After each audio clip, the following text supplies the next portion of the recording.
business needs to radically reinvent itself, cut emissions 80, 90% over the next few decades. And with visions like the circular economy, like the renewable energy transformation that's underway, we know we can get there. And so consultants have the role of really guiding folks along this journey as fast as they can, given the business constraints that they face.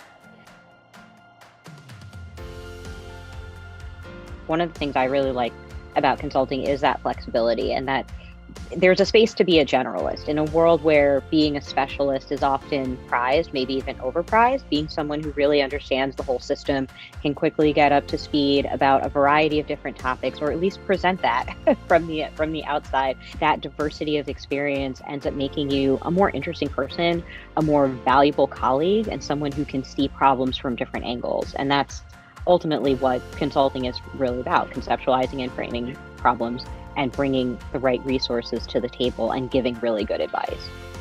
I started my own consulting practice because I wanted to work with mostly small early stage organizations that would probably not be a good fit for a larger consulting firm. And they were looking for someone who would really potentially embed themselves in the day-to-day work and really kind of roll up the sleeves and start from that perspective. So what I do now is day-to-day, primarily serving as a client director on our client work in our strategy service line. And then a small part of my role is making sure that as we learn and innovate and change and adapt in each of our regional hubs, that we're kind of bringing and synthesizing those best practices up to the global level and training our new folks on how to deliver those services. Day to day at KPMG, I am in our ESG and Climate Services team. So I'm supporting clients on mostly around issues of decarbonization and how do they meet, they've set a goal on paper of, say, carbon neutral by 2030 or 2040. What does it look like in practice? How do they have to change their operations? How do they have to manage reporting? And what's it going to cost? So that's been a core part of my job. The other part has been around KPMG Impact, which is the massive scaling of our ESG services teams across the firm. KPMG is a legacy accounting firm, so certainly audit and tax are a big part of our business.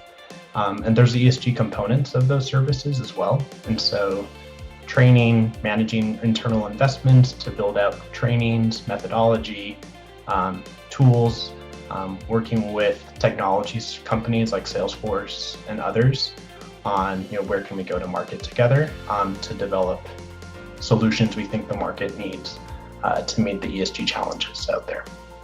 I also really like the flexibility of being able to work with very different kinds of clients. So I've worked on a lot of traditional environmental projects, but I wouldn't necessarily call myself an environmental consultant because I've done art for social justice projects, education in developing countries, things that you might not necessarily think a person with an environmental background would be interested in, but just the way that my background has come together, it does work. What I've really enjoyed about consulting is the opportunity to get a wide range of exposure to different client problems, different industries and sectors.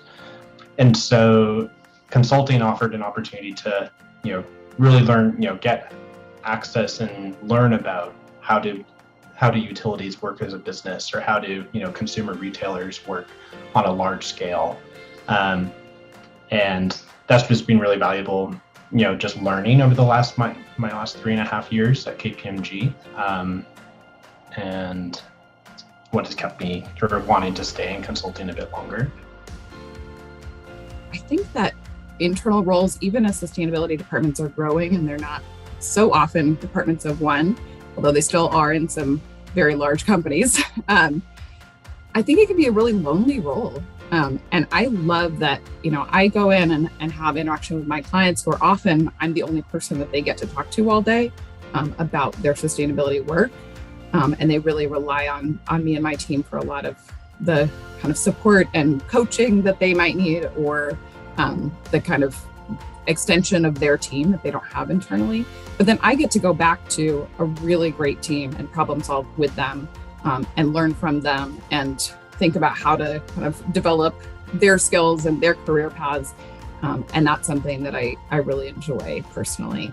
It's a nice balance of like, once in a while, still getting to kind of go deep in a research question or into a piece of analysis myself, but doing a lot of kind of interaction and facilitation with a great team. One thing I'll share is, so KPMG thinks about our ESG services as a journey, and on each step of the journey, there might be a slightly different buyer who we're looking to connect with.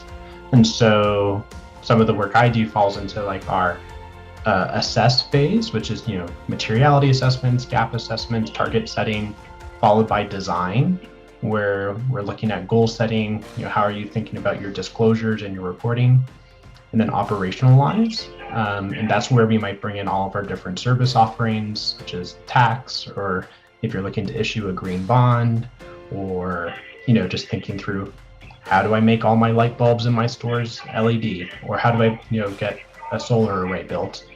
And then lastly, reporting and assurance, where we might bring in our audit colleagues to do third-party assurance on some of their ESG data, or how do you prepare that SASB or GRI or ESG report. So that's sort of our framework for approaching ESG services, and in most cases, there's a buyer, targeted for each of those, and it's generally the C-suite or the CFO's office as well is taking a really active role in ESG right now. The BART MBA program really is seeing quite a high percentage of our graduates going into consulting. And partially that's because we have a focus on it in our curriculum.